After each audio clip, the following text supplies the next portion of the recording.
안녕하시지요? 꿈씹는 농부입니다. 오늘도 제가 쓴 책 복음, 세상에서 가장 아름다운 소식 에피소드 1 신은 살아있습니다. 이 책 내용 중에서도 5챕터, 5번째 챕터 미세물질 세계에도 존재하는 탁월한 운영 질서, 이 내용을 읽어드리도록 할게요. 책을 보시면 좀 예쁜 사진들이 좀 몇 개 있는데요. 나중에 한번 책 사서 보셔도 좋을 것 같아요. 네. 읽어드릴게요. 5. 미세물질 세계에도 존재하는 탁월한 운영 질서.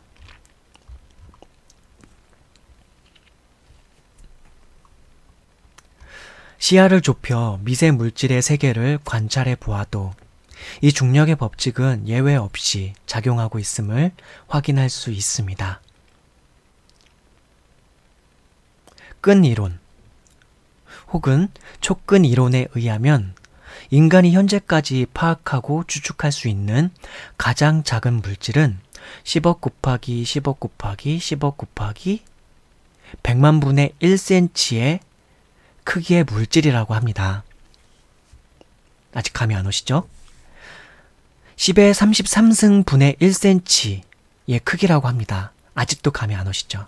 자, 좀 더 쉽게 설명드리면 1cm를 10억 등분으로 쪼개고 1cm의 어떤 길이를 10억 등분으로 쪼개고 다시 그걸 또 10억 등분으로 쪼개고 또다시 그것을 10억 등분으로 또 쪼개고 다시 그걸 100만 등분으로 쪼갰을 때의 크기라고 하는데 이 길이를 바로 플랑크 길이라고 합니다. 아직도 감이 잘 안 오시죠? 다시 한번 더 그러면 구체적으로 들어갈게요. 이 물질의 크기가 얼마나 작은지를 단적으로 표현하면 우리가 학창시절 화학시간에 배워서 알고 있는 매우 작고 미세한 물질인 원자라는 미세물질을 우주의 크기만큼 확대한다 해도 플랑크 길이는 겨우 나무 한 그루 크기를 넘지 못한다고 합니다. 그러니까 이 원자라는 물질과 비교해보면 이렇다는 거예요. 다시 한번 읽어드릴게요.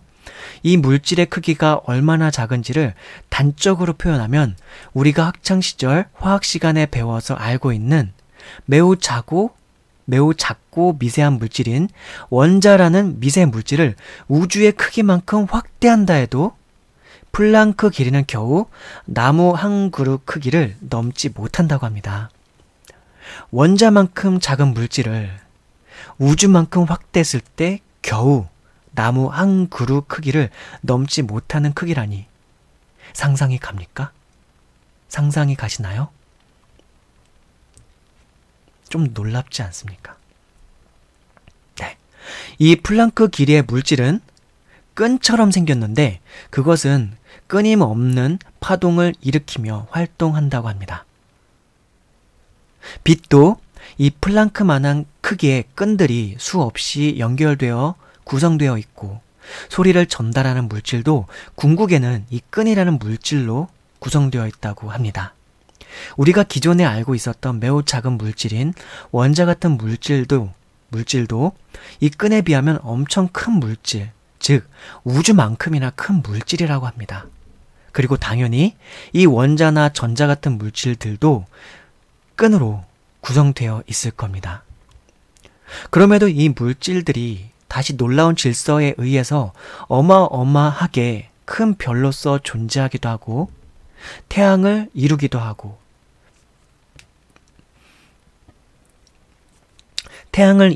하는 가운데 인력을 이루는 보이지 않는 장력이 되어 서로를 잡아 끌기도 하며 거대한 우주 세계를 질서정연하게 유지하기도 하고 이 끈들이요, 이 끈이라고 하는 물질이 반면 생물과 무생물을 구성하기도 하며 어떻게 구성되는가에 따라 그 세포적 성질에 따라 그 세포적 성질과 무기물적 형태가 달라져서 전혀 다른 종이나 물질이 되기도 합니다. 끈이라는 매우 작은 그 물질들이 각기 다른 원칙을 가지고 질서를 가지고 좀 더 큰 물질을 이루며 성질을 갖게 될 때 어떤 것은 양성자가 되기도 하고 중성자가 되기도 하고 전자가 되기도 하며 원자핵이 되기도 하고 원자가 되기도 하며 분자가 되기도 합니다. 어떤 것은 빛이 되기도 하고 어떤 것은 소리가 되기도 하고 어떤 것은 서로 간을 붙드는 보이지 않는 힘이 돼요. 이것은 중력이죠. 중력, 인력이 되고 어떤 것은 흙이 되기도 하고 어떤 것은 산소, 수소, 질소, 이산화탄소가 되어 공기가 되기도 하고 어떤 것은 세포가 되어 생명으로 존재하게 되기도 합니다. 좀 놀랍죠? 이건 제가 이제 읽었던 책에 나온 내용이에요. 예. 그거는 이제 좀 이따가 이제 이 챕터 내용을 다 읽어드리고 주석에서 한번 제가 첨부를 해놨거든요. 예, 그 부분을 읽어드리면서 설명을 드리도록 하겠습니다.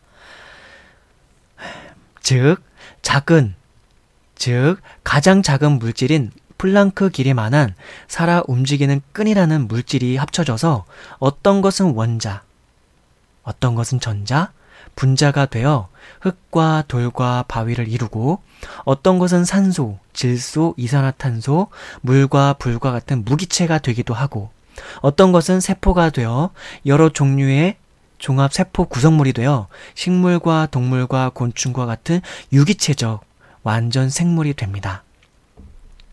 그 물질들이 어떻게 구성되느냐에 따라 제각기 새로운 물건 혹은 물체가 되는데 그것이 생명의 활동이 전혀 없는 단단한 바위 같은 무기체가 되기도 하고 매우 미세하고 오밀조밀한 세포들이 서로 상호 반응하여 하나의 독립된 생명체로서 각기 다른 수많은 종을 이루게 되는 유기체가 되기도 합니다.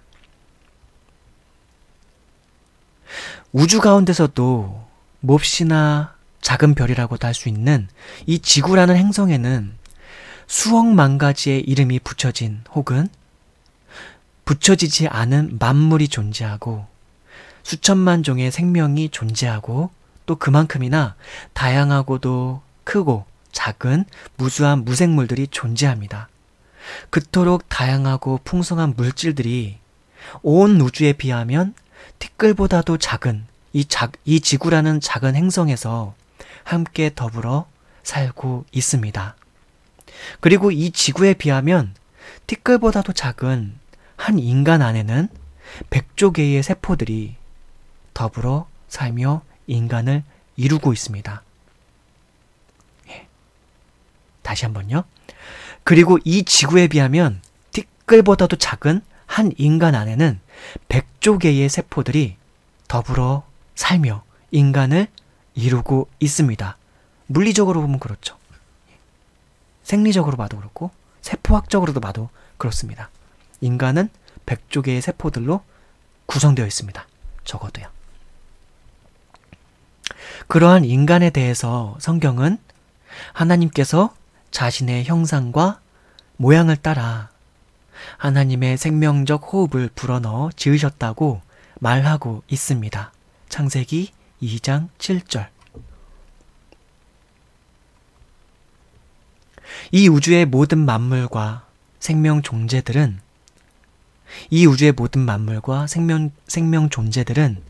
하나의 존재는 다른 또 하나의 존재의 필요가 되고 의존적 존재가 되며 연결되고 이어져서 서로 간의 긴밀한 존재의 상호 의존 관계를 이루며 그렇게 존재하고 있습니다. 플랑크 길이의 끈은 자신에 비해 우주만큼이나 큰 원자를 구성하고 있고 그 원자에 비하면 다시 또 우주만큼이나 큰 이 지구가 원자들로 구성되어 존재하며 이 지구 안에는 이 원자와 세포와 끈으로 구성된 수많은 생명군과 비생명군이 조화하며 살고 있으며 수없이 많은 행성들 가운데 하나이지만 크나큰 우주에 비하면 티끌처럼이나 작은 이 지구에는 적어도 우리가 아는 한 이 우주에서 가장 특별하고도 다양한 생명들이 크고 작은 무수한 향연을 벌이며 살고 있습니다.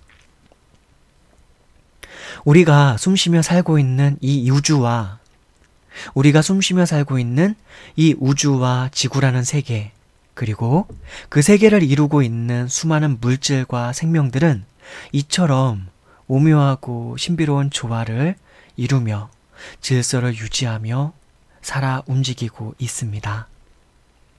어디서부터 어떻게 어떠한 방식으로 시작되었는지 그 근원은 알 수 없지만 현재로서는 너무나 자연스럽게 이 우주 만물의 자연은 질서를 이루며 조화하며 그렇게 움직이고 살아 숨쉬고 있습니다. 마치 꼭 누군가 이 모든 자연 만물 질서의 이치를 정해놓은 것처럼 말이죠. 아니면 본래 그냥 막 시작된 것일까요? 네, 여기까지 내용이 5챕터 미세물질 세계에도 존재하는 탁월한 운영 질서의 본문 내용이고요. 이 본문 내용 중에서 특히 이번에는 그 물리학적 개념이랄까요? 천체 물리학적 개념? 미세 물리학적 개념? 막 그런 개념들의 단어들이 좀 나와요. 예. 그래서 그냥 본문 내용만 달아놓으면 안 될 것 같아서 제가 이 과학적 개념의 단어들을 풀어 설명하는 주석을 좀 첨부해놨습니다. 첫 번째로 첨부해놓은 이제 첨부 주석이 끈이론이라는 끈이론이라는 말에 대해서 이제 한번 풀어서 설명해드렸어요. 이 끈이론하는데 끈이론 읽어드릴게요. 끈이라 불리는 작은 1차원적 물체가 자연의 근본 물질이라는 가정에서 출발한 일종의 통일장 이론. 미시세계를 다루는 양자역학과 거시세계를 다루는 일반 상대성 이론을 조화롭게 통합한 이론으로서 촉근 이론이라고도 불림. 뉴턴의 만류 인력의 법칙, 뉴턴스 Universal Theory of Gravity. 두 물체 사이의 인력은 두 물체의 질량의 곱에 비례하고 두 물체 사이의 거리의 제곱에 반비례한다는 중력 이론. 뭐 모르겠죠? 저도 잘 모르겠어요. 네, 뭐 그런 이론이 있다고 합니다. 후에 아인슈타인의 일반 상대성 이론으로 대체됨. 네. 이제 이 끈이론이라는 게 이 끈이론을 되게 상세하게 풀어 설명하고 있는 책이 있는데 Elegant Universe라는 그 책이에요. 책 제목이 Elegant Universe고요. 이 책은 시중에 어디에서든지 구할 수 있습니다. 뭐 참고로 제 책은요 전자책이라서 종이책으로는 못 구해요. 전자책으로 스마트폰이나 뭐 아이패드라던가 뭐 그런 컴퓨터로도 볼 수 있고 그렇게 돼 있어요. 뭐 책 출판하려면 돈도 필요하고 한데 저는 돈이 별로 없으니까 그렇게 전자책으로 출판해 놨고요. 교보문고를 제외한 다른 출판사에서는 다 구할 수 있어요. 예스24. 그러니까 전자책의 컨텐츠를 제공하는 모든 출판사에서 거의 대부분 다 구할 수 있습니다. 예, 뭐 유페이퍼에서도 구할 수 있고, 예스24, 알라딘, 그리고 전자책으로 되게 유명한 데가 있는데 생각이 안 나네요. 예, 웬만한 곳은 다 구할 수 있습니다.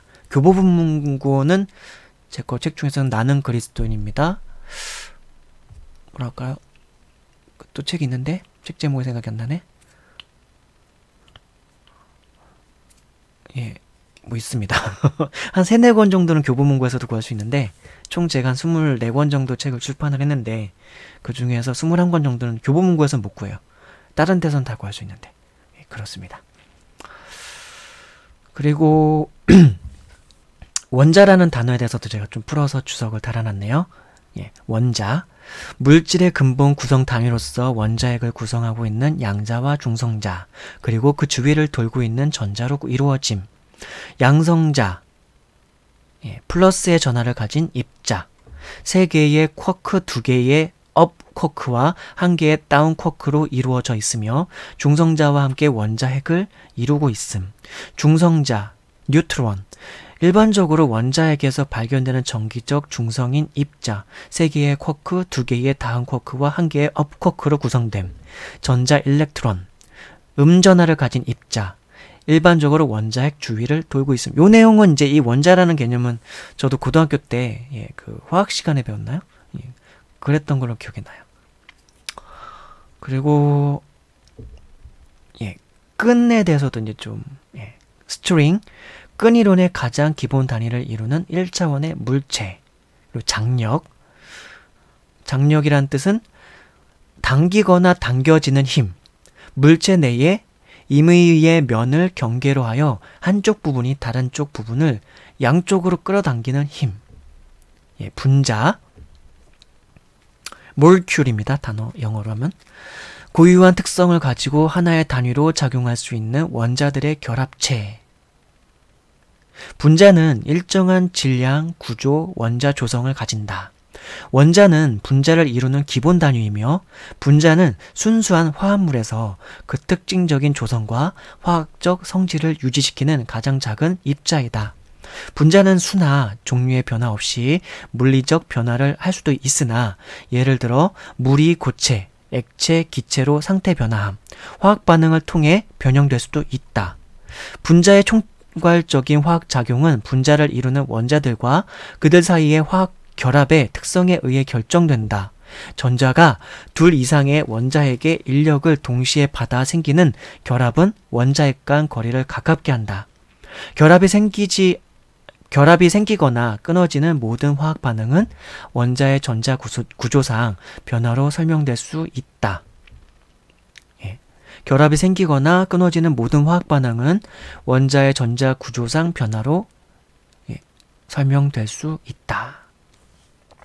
그러니까 제가 책 본문을 쓰면서 썼던 내용들은 다 제가 이런 과학적 상식에 근거해서 제가 읽었던 과학 서적들, 그렇지만 과학 서적들을 무조건 다 인용한 건 아니고 그 내용들이 정말 이 성경의 내용에도 좀 부합할 만큼의 어떤 조금 이론적 근거가 있다고 추정되는, 성경이라던가 이 창조적 세계의 질서를 이루는 데 있어서는 이론적 근거가 될 만하다고 생각되는 부분들을 제가 그것들 잘 조합해서 제가 이 본문 내용을 썼던 것이죠. 그러니까 과학 지식을 잘 습득하면은 하나님께서 창조하신 이 창조 세계를 이해하는데도 대단히 큰 도움을 주는 것 같아요. 합리적 사고를 함에 있어서. 그러니까 저는 앞으로도 시간이 좀 많이 있으면 과학 공부를 좀 많이 하고 싶어요. 천체 물리학 쪽도 그렇고 우주 관련된 세계도 그렇고 미세 물리 세계도 그렇고 그리고 인체학, 신체, 뭐 양의학 쪽도 공부할 수 있으면 좋겠고 한의학 쪽도 공부할 수 있으면 좋겠고 그래요. 우리가 한의학 쪽에서 쓰는 용어들이 있고 양의학 쪽에서 쓰는 용어들이 있는데 그게 참 묘미가 좀 뭐랄까요, 신비로운 면들이 좀 있어요. 또 성경에서 쓰는 용어들이 있고요. 사실 단어가 다 달라서 그렇지 그 의미나 개념들을 잘 이해하게 되면은 그게 하나의 질서로서 어떻게 해서 왜 양의학에서 이렇게 하면은 신체가 치유가 되고 한의학에서 이렇게 하면은 사람의 신체가 또 어느 정도 회복이 되는지, 그런 것들이 또 하나님의 영과 하나님께서 부여하신 인간 신체의 질서와 이 세계 만물의 질서에 작용하는 어떤 원리들에 의해서 그렇게 작용되고 할 텐데, 그런 것들도 제가 좀 많이 연구한다면 좀 풀어서 좀 설명할 수도 있을 것 같은데, 사실 이게 이제 신학자로서의 어떤 제 어떤 호기심 그런 거죠. 사실은 모든 크리스찬들은 본인이 마음먹기에 따라서 다 신학자가 될 수가 있습니다. 꼭 뭐 대학에서 뭐 석사, 박사 과정을 밟으면서 뭐 논문을 쓰고 해야지 신학자가 아니라 모든 크리스찬은 사실은 신학자로서의 부름을 받은 거죠. 왜? 아버지 되시고 창조주 되시는 하나님을 알아가고 배워가고 철학한다는 것은 모든 신자의 의무이기 때문이죠. 네, 그렇습니다. 자, 다시 또 이제 단어 주석을 또 읽어드릴게요. 빛, 라이트. 흔히 우리가 생각하는 그 빛에 대해서 그냥 애매하게 개념을 잡고 책을 읽으실까봐 이 단어 하나들을 좀 개념을 정확하게 해드리기 위해서 제가 첨부를 해드린 거예요.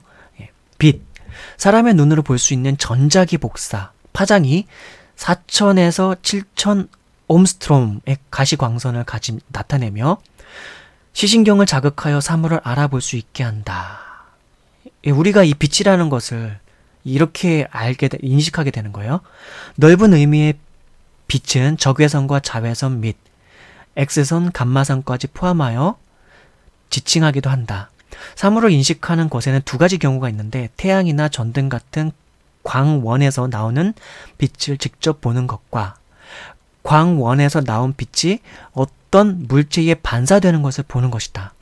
진공 상태에서의 빛의 속도는 물리학에서 아주 중요한 보편 상수로서 보통 C로 나타내며 그 값은 299, 792, 458m/s이다. 빛이 매질을 통과하는 속도는 진공중을 통과하는 속도 C보다 작으며 빛이 매질을 통과하는 속도는 진공중을 통과하는 속도보다 작으며 이걸 뭐라고 읽어야 될지 모르는데 C와 U라고 읽어야 되는지 V라고 읽어야 되는지 모르겠는데요. C와 U의 비를 그 물질의 굴절률 N이라 한다. 즉 N은 C 나누기 U이다. V인가요 이게? 아 V인가 보다. 내 고등학교 때 보니까 속도를 V로 표기했었죠 그때. 하도 오래돼가지고. 다시 읽어드릴게요 이 부분만. 빛이 매질을 통과하는 속도 V는 진공중을 통과하는 속도 C보다 작으며 C와 V의 비를 그 물질의 굴절률 N이라 한다. 전혀 모르는 개념입니다. 즉 N은 C 나누기 V이다.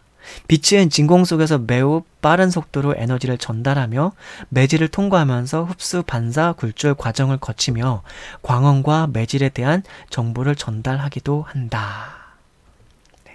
다음 단어 또 이제 풀어 설명드릴게요. 소리, 사운드. 평형 상태에서 역학적 요동이 탄성 매질을 통해 전달되는 것. 소리의 일반적 특징, 소리의 일반적 특성. 소리가 음원에서 발생하여 파동의 형태로서 진행한다는 것은 일찍이 인식하고 있지만 파동의 진행은 자동차, 투사체, 물의 운동과는 다른 점을 가지고 있다. 인간이 입을 열어서 소리를 낼 때 입 주위의 공기를 움직이게는 하지만 입 주위에 있는 모든 공기를 멀리 밀어내는 것은 아니다. 그보다는 입 주위에 있는 작은 양의 공기를 원래의 부피에 비해서 작게 압축시킨다. 공기는 탄성체이기 때문에 압축되었을 때 외력이 없어지면 원래의 부피로 다시 팽창하려는 경향이 있다. 이때 공기가 팽창하면서 인접해 있는 공기를 움직여 압축시키고 이 공기가 다시 팽창하면 그 옆에 공기를 압축시키는 과정이 계속 반복된다. 이 운동에 해당하는 에너지가 인간의 귀와 같은 소리의 수신원에서 흡수되면 운동 에너지의 일부가 자극의 형태로 바뀌는데 인간의 귀에서는 청각의 형태로 반응이 일어난다. 공기나 다른 형태의 유동성 매질 내에 있는 음파는 압축성 파동이다.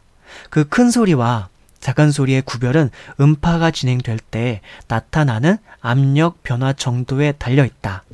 매질 내에서 음파는 역학적 에너지를 전달하며 음파의 진행 방향에 수직인 단위 면적에 전파되는 평균 인류를 소리의 강도라고 한다. 강도의 단위로는 배를 사용하는데 실제로 사용할 때는 이 값의 10분의 1의 값을 가지는 데시벨을 사용한다. 데시벨 눈금은 임의의 어떤 기준 값에 대한 상대적인 값을 갖는데 대개 인간이 들을 수 있는 최저의 강도를 그 기준으로 삼는다. 일상적인 대화는 1m 거리에서 약 60데시벨에 해당하며 혼잡한 교차로의 소음은 약 75데시벨, 보일러 공장의 소음은 130데시벨에 이른다. 공중에 있는 비행기 소리와 같이 청음자로부터 먼 곳에서 발생하는 소리는 불명확하게 들리는데 이와 같은 현상은 기본적으로 음원과 청음자 상호 간의 거리에 따른 문제이다.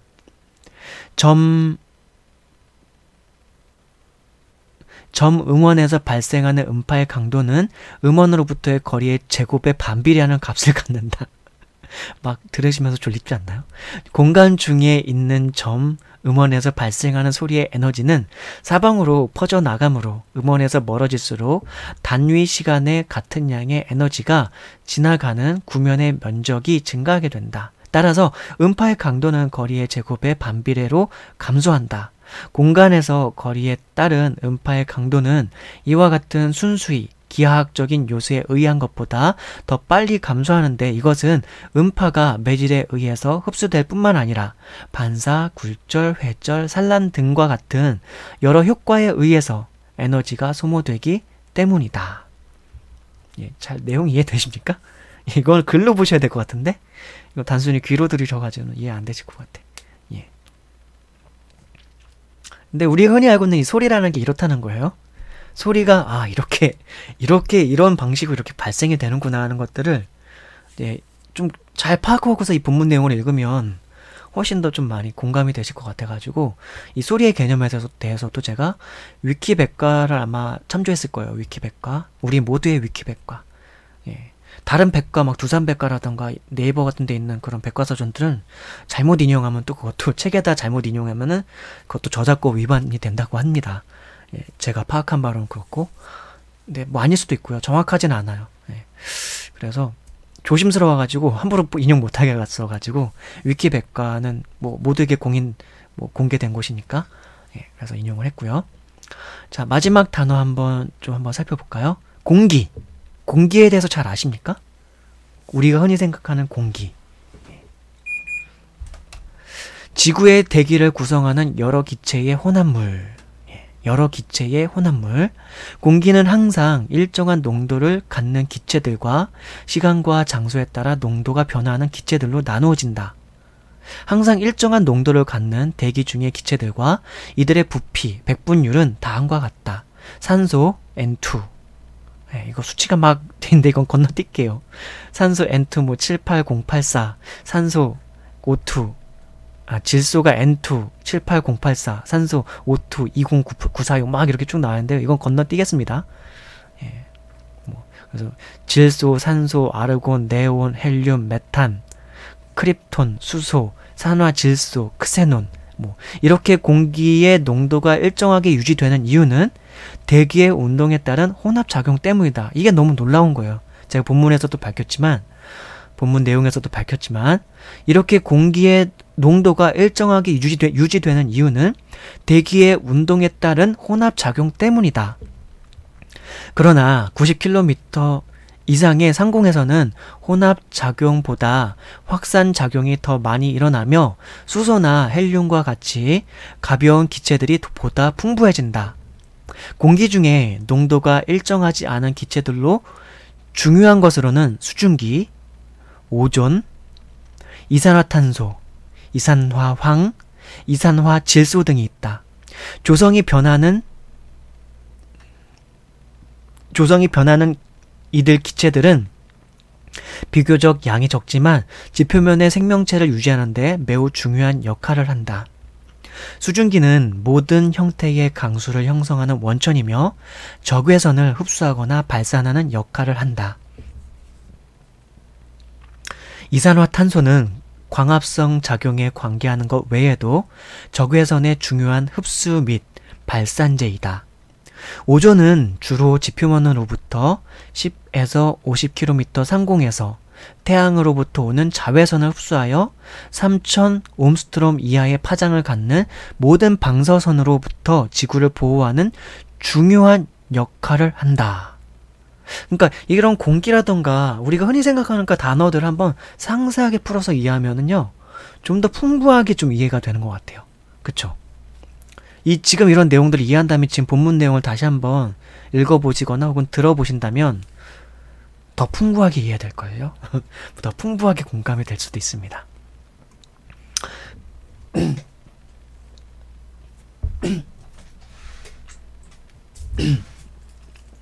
네, 이번 5챕터 미세 물질 세계에도 존재하는 탁월한 운영 질서, 여기에도 제가 이 챕터와 관련해서 더 뭐랄까요, 성경 말씀을 통해서도 묵상해 볼 수 있도록 성경 말씀도 첨부했습니다. 한번 좀 보실까요? 하나님이 이르시되 우리의 형상을 따라 우리의 모양대로 우리가 사람을 만들고 그들로 바다의 물고기와 하늘의 새와 가축과 온 땅과 땅에 기는 모든 것을 다스리게 하자 하시고 하나님이 자기 형상 곧 하나님의 형상대로 사람을 창조하시되 남자와 여자를 창조하시고 창세기 1장 26절에서 27절에 있는 내용입니다. 다시 한번 읽어드릴게요. 하나님이 이르시되 우리의 형상을 따라 우리의 모양대로 우리가 사람을 만들고 여기까지 일단 생각해보죠. 우리의 형상을 따라 우리의 모양대로 우리가 사람을 만들고 이 우리라고 표현되어 있어요. 우리. 이것도 되게 의아한 부분이죠. 그러니까 저는 신학을 공부하지 않고 성경을 잘 모를 때 그렇지만 이제 하나님이 살아계시다는 것은 너무나 현격히 이제 제가 영적으로 체험하고 난 다음에 성경을 처음 제대로 읽는 게 처음인 거죠. 교회는 어렸을 때부터 다녔지만 제대로 읽기 시작한 건 처음인데 제가 뭐 신학을 공부한 것도 아니고 뭐 어떤 교리 서적을 읽은 것도 아닌 상황에서 이 말씀을 읽을 때 저는 이 단어가 눈에 확 들어왔어요. 우리의 형상을 따라? 왜 우리지? 하나님은 한 분이신 걸로 알고 있는데 그때 생각해 낸 게 성령, 성부, 성자, 성령. 그래서 복수의 개념으로서의 하나님은 우리 인간에게 대해서 나타나실 때는 한 분이시지만 하나님 스스로 안에서는 복수적인 존재로서 그렇게 존재하시는구나 라를 그때 알게 된 거죠. 그러니까 성경 말씀을 잘 온전히 묵상만 해도 성경을 읽으면서 예수 그리스도를 믿고 그분 앞에 온전히 겸손하게 다가오는 사람은 하나님께서 진리를 온전히 깨닫게 해주십니다.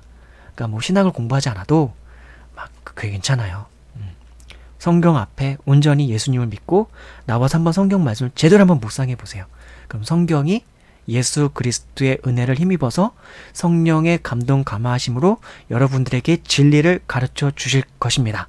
저는 이제 인터넷을 통해 가지고 유튜브를 통해서 앞으로 조금씩 성경을 더 많이 충분히 여러분들이 이해할 수 있도록 돕는 작은 성경 교사 역할을 하도록 노력할 겁니다. 본래 제가 유튜브를 시작한 이유가 본래 궁극적으로는 이걸 하고 싶어서 사실은 시작했어요. 그랬었습니다, 본래는. 자, 한번 보죠. 들으시죠, 여러분은.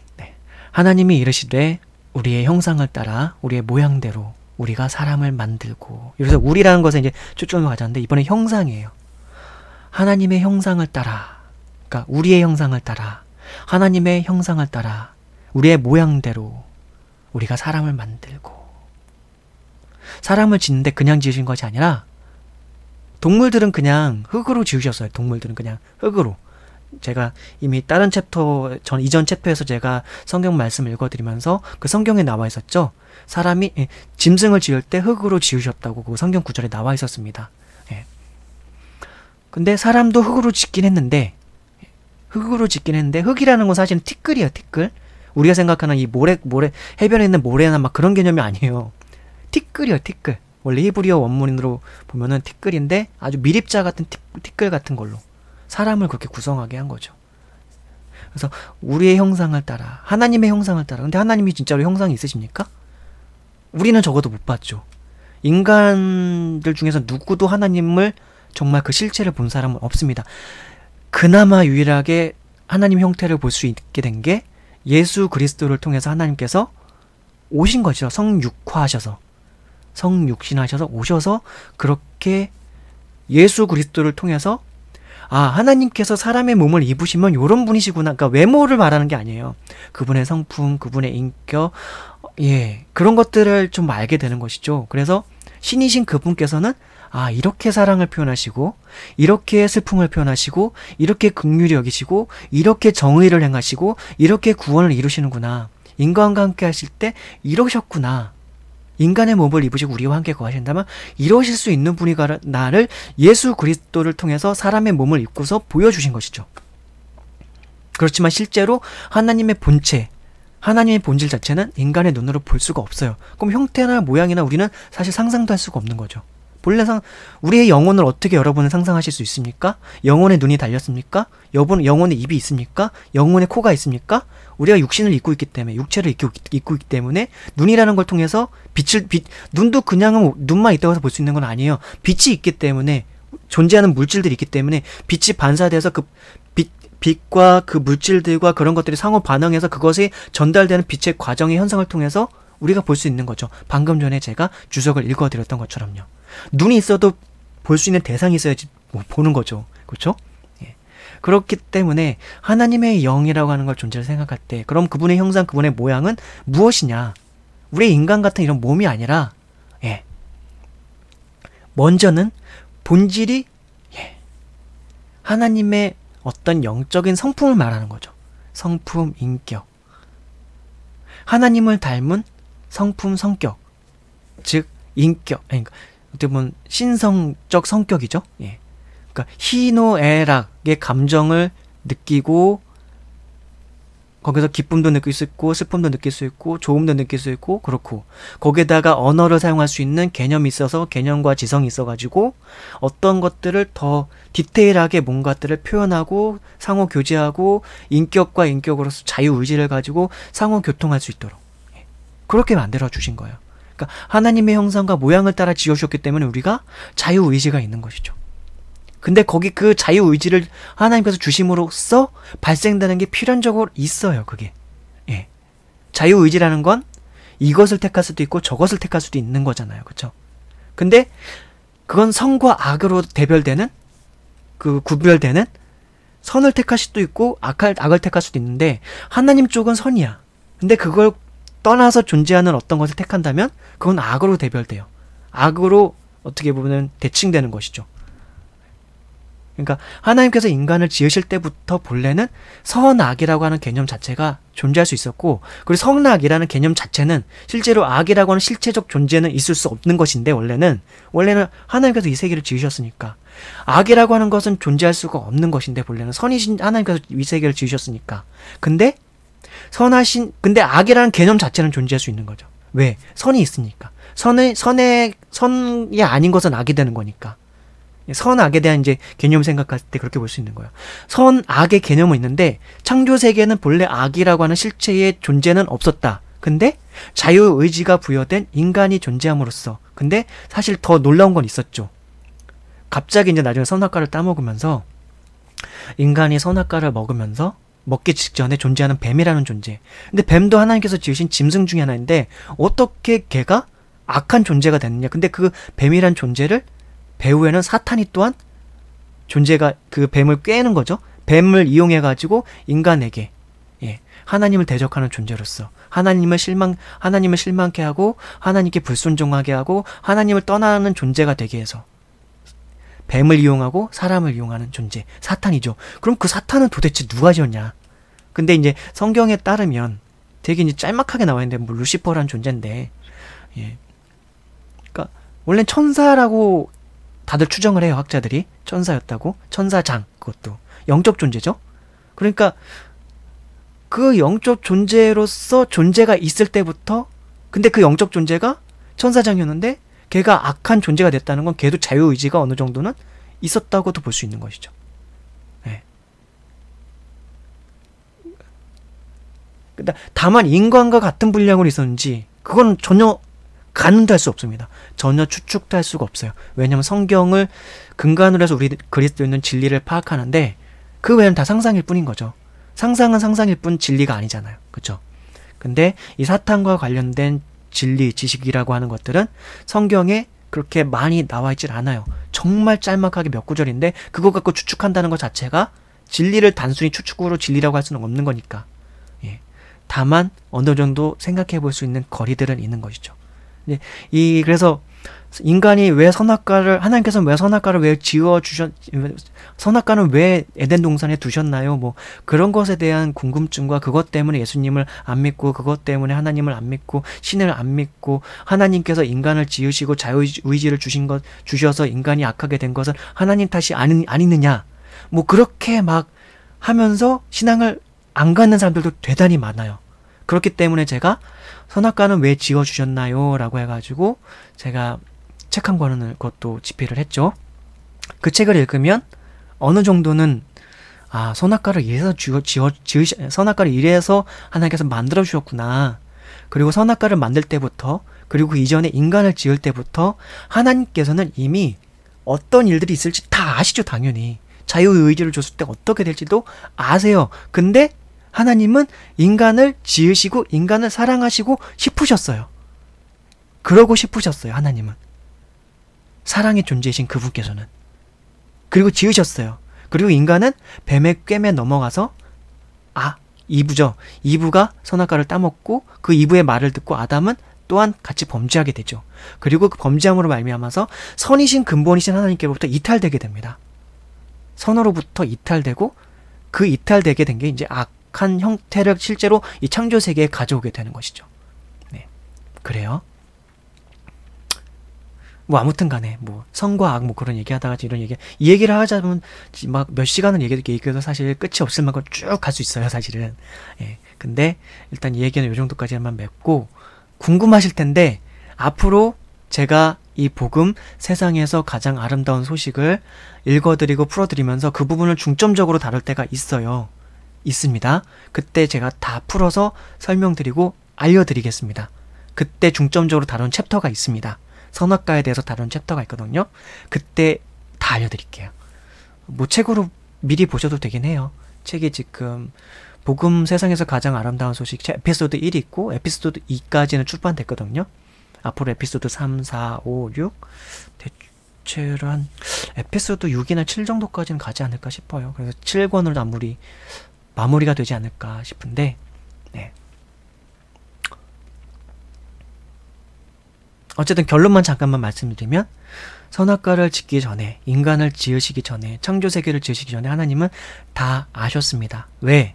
이렇게까지 표현할 수 있냐면, 하나님은 시간의 너머에 존재하시고, 시간 위에 계시고, 시간 전체를 통괄하시고, 시간 전체 속에서 계시고, 역사의 전체 속에 존재하세요. 우리는 아직 가보지 못한 이 미래 끝까지도 하나님께서 이미 그 속에서 다 존재하세요. 이해가 되십니까? 이해가 안 되시죠? 우린 시간 안에 존재하니까. 시간 안 속에서 역사를 느끼며 변화를 느끼며 존재하다가 태어나고 살다가 죽는 존재니까. 감도 안 오죠, 사실은.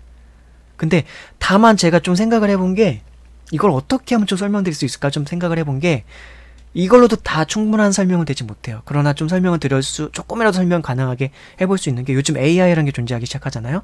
예, 인공지능. 예.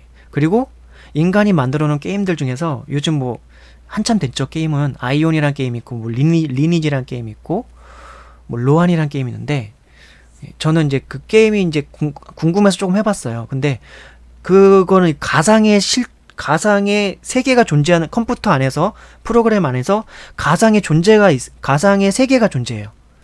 그 안에는 이제 아바타 같은 나를 대신해서 그 안에서 활동하는 캐릭터가 존재하고, 그걸 이제 아바타라고 볼 수가 있겠고, 그 아바타 같은 캐릭터가 그 가상의 모니터를 통해서 보여지는 가상의 공간과 시간과 질서 속에서 어마어마하게 광대한 세계예요. 그 안에는 또 아이온이라는 게임을 해보면 알겠지만, 예, 제가 한 달 정도 그거 무료로 행사하는 기간이 있어서 그때 예전에 한 달 정도 해봤거든요. 한 34렙인가까지 가다가, 예, 나름 재미가 있었습니다. 오, 이렇게 놀라운 세계가 막 그러면서 했는데, 그래서 아이온을 통해서 해봤는데 그 안에서는 어마어마하게 광대한 세계가 그 안에 또 존재해요.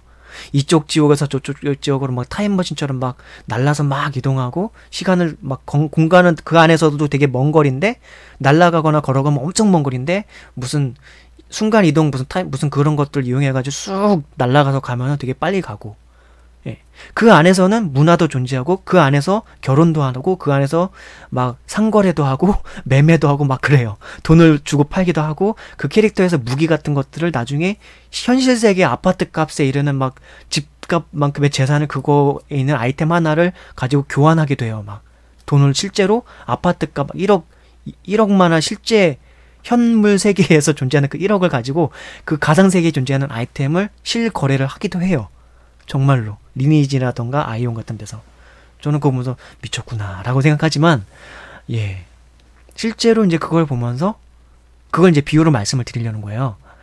그러니까 이 가상의 컴퓨터 안에서 나라는 존재가 캐릭터로서 존재하는데, 그 안에서는 시간도 그걸 만약에 이제 AI를 통해서 만약에 그거를 시뮬레이션을 돌린다고 쳐봐요. 그거 사실제로 아이온이라 리니지 게임에는 시뮬레이션이라는 것 자체는 없습니다. 그 프로그램 상에서는. 근데 가설을 하자고요. 가정을 해보자고요. 그 아이온이라던가 리니지라고 하는 그 가상의 세계에서 시뮬레이션이라는 걸 돌려가지고 나라는 아바타가 거기 존재하게 해. 그리고서 거기에다가 1억 년 후를 그냥 딱 집어넣는 거야. 1억 년 후를 컴퓨터가 연산해가지고 이렇게 할 경우 얘는 어떻게 하겠니? 라고 해서 하면 1억 년 후가 그냥 쑥 지나가 버리죠. 근데 실제로 난 컴퓨터에서 난 그걸 끄고 야, 나 1시간 뒤에 1억 년 지나가게 해줘. 그렇게 이제 명령을 해놓고 실제로 1시간 뒤에 지나갔을 때 그 아바타 캐릭터가 1억 년 후를 활동하는 걸 거기 다 담겨 있는 거죠. 그리고 그것에 그 가상의 세계에서 있었던 아바타의 활동 내역들은 다 기억이 메모리에 다 저장되도록 얘가 상거래를 뭘 했고 얘가 무슨 전투를 어떤 걸 했고 성장을 어떻게 했고 그 안에서 뭐 존재하는 문화라는 게 또 있거든요. 그런 것들 어떻게 활동하고 다 그 기록을 저장하게 해도 그리고 나는 1시간 뒤에 그걸 보는 거야. 실제 내가 이 컴퓨터 밖에 존재하는 나는 1시간 뒤에 이걸 확인을 하지만 1억 년 동안의 활동들을 다 볼 수 있는 것이죠. 그렇죠? 이렇게 비유를 하면 조금은 비유가 되지 않을까 싶어서 그냥 한번 말씀을 드려보는 거예요. 하나님은 시간 너머에 계시고 시간 안에도 계시고 제가 지난 챕터 시간에 성경 낭독해드리면서 하나님은 만유 위에 계시고 만유 가운데 계시고 만유에 충만하시고 또 하나님께서 그 입기운으로 만유를 지으셨고 만유를 또한 운행하시고 그런 분이시란 말이에요. 그러니까 이 만유라는 것 자체가 시간과 어떤 물질의 변화와 함께 존재하는 세계예요. 하나님께서 지으신 이 천지 만물의 세계가. 근데 하나님은 그 위에도 계시는 분이에요. 그거 밖에도 계시는 분인데 그 안에도 존재하셔서 그 안에 충만하신 하나님이에요.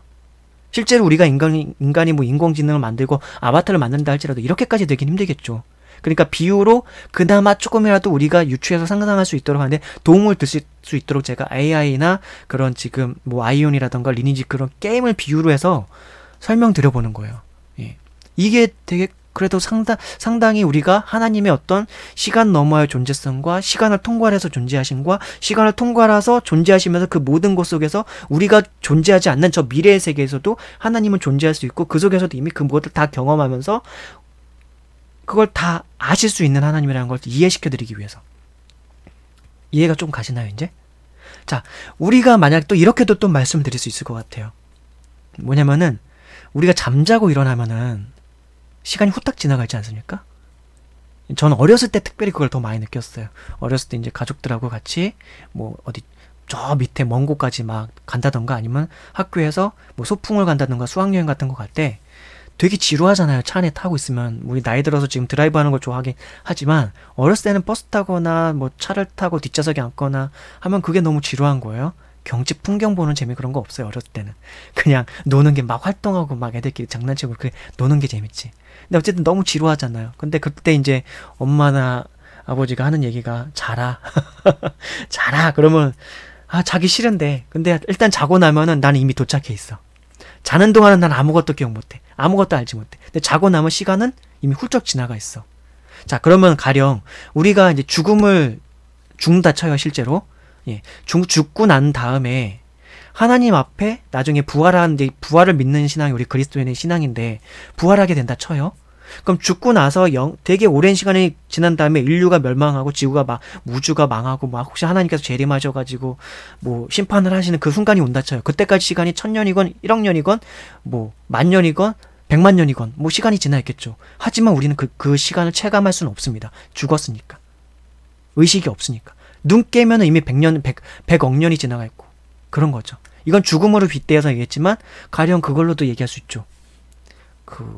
뭐 실제로 우리 현재 과학 기술은 그게 안 됐겠지만 그거 있잖아요. 얼렸다가 나중에 다시 해동시켰을 때 몇십 년 뒤에 깨어나게끔 하는 거. 예. 사람을 얼렸다가 예. 나중에 다시 깨어나게 하는 거. 그거 지금도 연구 중이잖아요. 그렇죠? 그러면 그거를 아마 바탕으로 한 영화가 옛날에 실버스타 스텔론인가 누구 나왔던 영화가 있는데요. 그러니까 얼었다가 깨보니까 100년이 지나가 있는 거예요. 그냥 깨보니까 100년이 지나가 있어. 그러니까 시간의 개념이라는 건 우리의 인식 속에서 존재하는 것이죠. 우리의 인식과 함께. 근데 하나님께서는 우리는 그렇게 그냥 그렇게 의식이 없다가 딱 꼈을 때 그게 되는데 하나님 그 과정 중에 있는 거야. 실제로 우리가 잠 한번 자다 생각했다 죽었다 깨나면은 100만 년 지나서 하나님이 연전 앞에서 하나님께서 얘야 일어났느냐 뭐 아니면 사실 그것조차도 없어. 그 과정조차도 없어요. 그냥 죽었다 깼는데 100만 년 흘려 있고 1억 년 흘러서 하나님의 면전 앞에서 하나님의 심판을 대면해야 될 수도 있는 거야. 이런 게 이제 우리의 시간 개념이고 우리가 인식하는 시간과 하나님께서 인식하는 그런 시간은 너무나 차원이 큰 거죠. 다른 거죠. 우리는 의식이 없는 채로 있다가 깨면은 그 시간 훌쩍 지나가는 그런 것인데 다만 그 시간을 경험하지 못하고 체험하지 못하고 알지 못하는 것인데 다만 우리는 지금 저는 2017년을 살아가고 있는 이 공간, 2018년을 살아가고 있는 이 시간, 이 공간 속에서 존재하면서 그 전에 내가 육신을 입고 살아왔던 그 속에서의 나의 기억만 가지고 있는 것인데 천지창조를 하셨던 그 하나님께서는 그때도 계시고 지금도 계시고 앞으로도 계실 하나님이시고 그분께 있어서는 그 모든 존재 속에서 그 시간 개념 속에서 존재하는 것인데 나라고 하는 사람은 지금 이 시간 속에서 존재하는 거예요. 이 시간과 이 공간 속에서.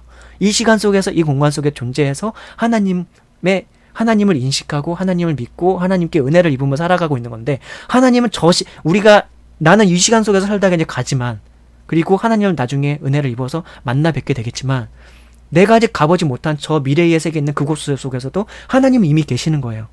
이해가 되십니까? 아니 이제 뭐 그런 얘기도 하실 수 있어요. 그러면 성경에서 보다 보면은 뭐 요셉을 뭐 이스라엘 백성들이나 요셉과 함께하고 아브라함과 함께하고 이스라엘 백성들이 이집트에 막 노예가 되기도 하고 그런 것들은 그때 하나님께서 개입하셨던 사건을 어떻게 설명할 수 있느냐 뭐 그렇게도 말씀하실 수 있지만 그때는 하나님께서 인간들에게 언약하셨던 그 구원을 약속하셨던 그 언약을 이루시기 위해서 그 인류의 역사와 관련돼서 어떻게 경륜하실까를 다 하나님께서 그 전능하신 지혜로서 생각하신 후에 개입하셔서 함께 하시면서 역사 가운데서 주관하신 것이죠. 그렇게 살펴보고 그렇게 이해하시면 될 것 같습니다. 좀 되게 어려운 내용이죠. 원래 이게 좀 차분히 하나하나 풀어서 설명드려야 되는데 뭐 하나 꼬리에 꼬리를 물면서 지금 설명드리고 있기 때문에 갑자기 뭔가 벅차게 다가오는 것처럼 느껴질 수도 있을 텐데 다음에 이걸 또 더 상세하게 풍부하게 다룰 어떤 챕터가 있을 거예요. 그때 또 설명드리고 지금 이 내용들도 사실은 꽤나 상세하게 풍부하게 어느 정도는 설명드린 것 같은데 이런 비유 어디서 들어본 적 있으십니까? 네. 네. 제가 아직 책에도 쓰지 못한 내용인데 어떤 목회자나 어떤 분들에게서도 저는 이런 내용을 들어본 적은 없습니다. 그래서 다시 성경 말씀으로 돌아올게요. 이 하나님의 형상과 하나님의 모양을 따라 사람이 지음받는다 이런 개념을 설명하는 것 자체가 대단히 많은 것들을 더 많이 설명해야지 좀 설명이 제대로 돼요. 그렇지 않고 그냥 하나님께서 사람을 지어주셨구나 거기까지만 가면은 그냥 그런가 보다는데 이거의 의미가 되게 많은 게 담겨 있거든요. 사람이 하나님의 형상대로 지음받는다는 의미가 뭔지를 알게 되면은 사람이 자기가 정말 얼마나 귀한 존재인지도 알게 되고 또 하나님을 이해함에 있어서도 되게 큰 도움이 되고 그리고 사람이 사람으로서 살아간다는 의미도 더 풍부하게 이해하게 되고 아울러서 천지 만물과 이 지구상에 존재하는 모든 것들 가운데서 사람이란 존재가 어떤 의미를 가진지도 더 잘 알게 되고요. 그러니까 제가 좀 많은 것들을 설명드리려고 했는데 사실은 제대로 설명 다 못 드렸어요. 그렇지만 그래도 듣다 보면 도움이 되는 내용이 있지 않았을까 싶네요. 특별히 아까 그 비유로 설명드렸던 부분들. 하나님이 시간에 넘어와 시간의 속에서 온 과거, 현재, 미래의 모든 것 속에서 존재하시면서 그 모든 것들을 아우르면서 다 아실 수 있는 하나님이시라는 것을 제가 비유로 아이온 게임이라는 것과 우리의 죽음 또 우리의 냉동인간 그거 비유해가지고 우리의 시간 개념과 하나님의 시간 개념 그 비유로 설명드렸는데 요 비유 같은 경우는 좀 도움이 조금은 되시지 않으셨을까 싶네요. 그래서 좀 볼게요. 지금 챕터는 미세 물질 세계에도 존재하는 탁월한 운영 질서 이 부분을 이제 다루고 있고 이 중에서 성경 말씀을 이제 가지고 이 부분을 좀 더 생각을 해보려는 거죠. 하나님이 이르시되 우리의 형상을 따라 우리의 모양대로 우리가 사람을 만들고 그로 그들로 바다의 물고기와 하늘의 새와 가축과 온 땅과 땅에 기는 모든 것을 다스리게 하자 하시고 하나님이 자기 형상 곧 하나님의 형상대로 사람을 창조하시되 남자와 여자를 창조하시고. 예. 제가 이 성경 구절 여기다 덧붙인 거는 이 본문 내용 중에 그런 얘기를 제가 썼잖아요. 이러한 인간에 대해서 성경은 하나님께서 자기의 형상과 모양을 따라 하나님의 생명적 호흡을 불어넣어 지으셨다고 말하고 있습니다. 이 내용을 제가 본문에 넣었잖아요. 예, 그리고 인간은 100조개의 세포로 구성되어 있다라고 했잖아요. 예, 그런 인간이 바로 하나님의 형상과 모양을 따라 지음받았다고 창세기 1장 26절에서 27절에 기록해 있다고, 그걸 확인하도록 하기 위해서, 묵상하게 하기 위해서 성경 구절들을 여기 첨부해놨습니다. 그리고 또 이제 아까 본문에서 나왔던 창세기 2장 7절도 한번 읽어볼까요? 여호와 스스로 있는 자 자존자 하나님이 땅의 흙으로 사람을 지으시고 생기를 그 코에 불어넣으시니 사람이 생령이 됐니라. 뭐라고요?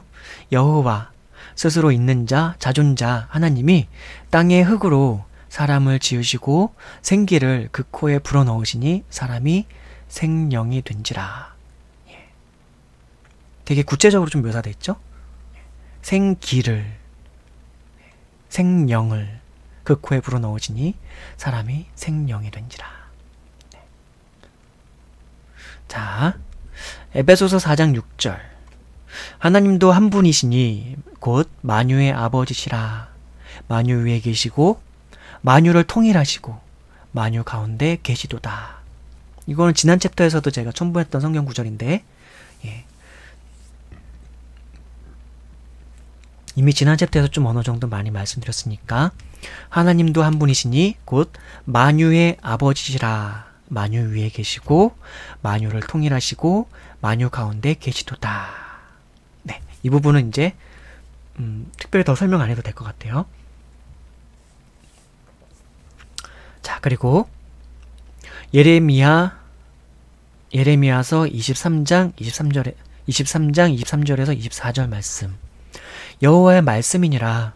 사람이 내게 보이지 아니하려고 누가 자신을 은밀한 곳에 숨길 수 있겠느냐. 여호와가 말하노라. 나는 천지에 충만하지 아니하냐. 예, 이 말씀 성경 구절도 지난 챕터에서 읽어드렸고, 예, 말씀드렸습니다. 이것도 특별히 설명 더 안 드리고 다시 넘어가도록 할게요. 시편 33장 6절 말씀. 여호와의 말씀으로 하늘이 지음이 되었으며 그 만상을 그 입 기운으로 이루었도다.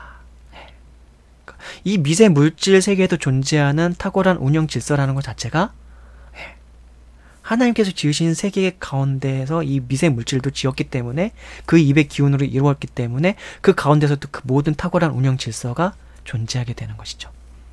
그래서 이사야 45장 7절 말씀도 한번 또다시 읽을게요.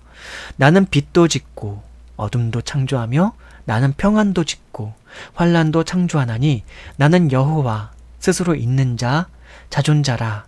이 모든 일들을 행하는 자니라 하였노라. 나는 빛도 지었다고. 빛을 지으셨다. 어둠도 창조하며 나는 평안도 짓고 환난도 창조하나니 나는 여호와라. 하나님 스스로가 나는 스스로 있는 자다. 나는 여호와라. 나는 자존자다. 라고 그렇게 소개해 주시면서 이 모든 일들을 행하는 자니라. 그러니까 빛을 지으셨다는 말씀 안에서 미세 물질 이 모든 것을 지었다는 것 자체가 사실은 다 함의가 되어 있는 것이죠. 인간은 빛을 지을 수 없다니까요. 빛을 만들게 할 수가 없어요. 다른 걸 통해서 에너지를 만들어서 빛을 만들 수 있을지 모르겠는데 빛이라는 것 존재 자체를 인간은 못 짓는다니까요. 인간은 하나님께서 만들어 놓으신 이 세상에 존재하는 진료, 진료를 가지고 활용해 가지고 뭔가를 만들어낼 수 있을지 모르지만 인간은 그렇게 뭔가를 창조할 수는 없습니다. 있는 것들을 활용해서 새롭게 뭐 만드는 방법은 있을지 모르지만, 또 골로새서 1장 16절.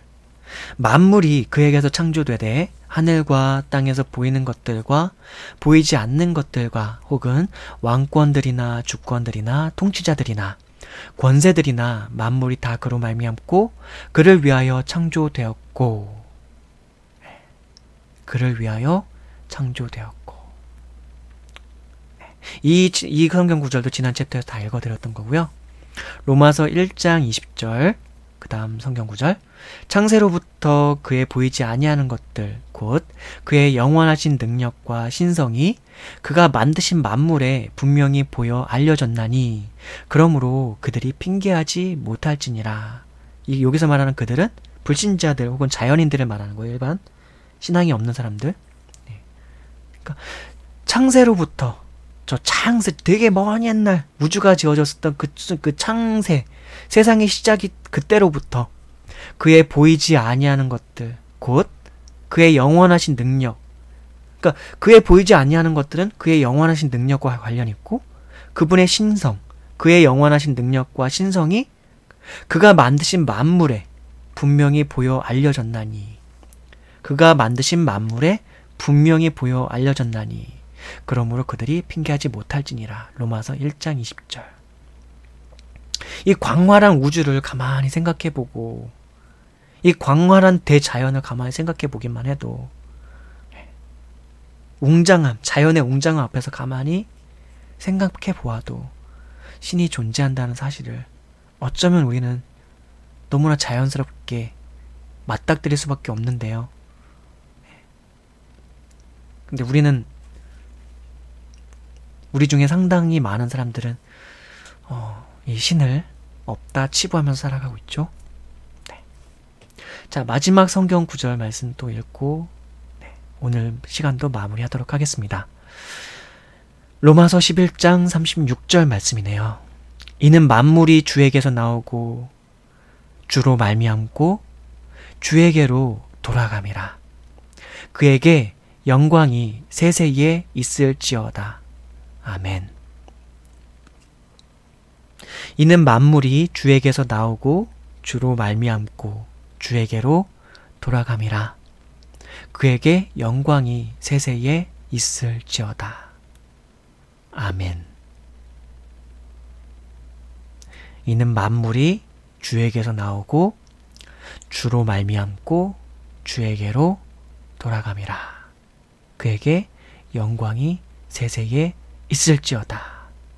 만물이 주에게서 나오고 만물이 주로 말미암고 만물이 주에게로 돌아감이라. 이게 그냥 확 다 다가오지 않으십니까? 존재하는 모든 것들이 그분으로부터 나오고 그분으로 말미암아 존재하고 그분에게로 돌아간다. 영광이 그에게 세세에 있을지어다. 그분이 어떤 분이신지가 확 마음에 와닿았으면 좋겠어요. 근데 제가 이미 충분히 많이 설명드렸는데 그 야훼 하나님, 여호와 하나님, 스스로 계시는 그분, 만유 위에 계시고 만유 가운데 계시고 만유에 충만하시며 만유를 운영하시며, 만유에 세세하게 작게 존재하는 그 어떤 무엇이라도 보이는 것들이나 보이지 않는 것들이나 그분을 피해서는 존재할 수 없고, 이렇게 은유적인 모든 표현을 통해 가지고 하나님이 어떻게 존재하시고 그분이 어떤 실체성을 가지는지가 확 마음이 이제 와닿지 않으십니까? 이런 분을 어떻게 말로 표현할 수 있을까요? 이렇게 빗대어서밖에 표현할 수가 없는 거야. 이 분을, 이 하나님을 이렇게 빗대어서 표현해야지만 이분이 딱 이런 분이시구나가 오는 거죠. 그래서 스스로 계신 하나님, 자존자 하나님을 딱 생각할 때는 이런 부분이 온 오감으로 좀 체감되어질 수 있었으면 좋겠어요. 이제 그거는 이제 하나님 성령께서 여러분들 곁에서 여러분들에게 깨닫게 해주시는 영역인데, 그러려면 여러분들이 믿음으로 나와야 되겠죠. 믿음으로 나와서 본인이 먼저 죄인임을 좀 깨닫고 이해하고 고백하면서 하나님 앞에 나온다면 하나님의 성령 예수 그리스도께서는 여러분들을 그냥 두지 않으실 거예요. 은혜와 사랑을 아주 한량없이 내려주실 것입니다. 하나님의 사랑과 은혜와 성령의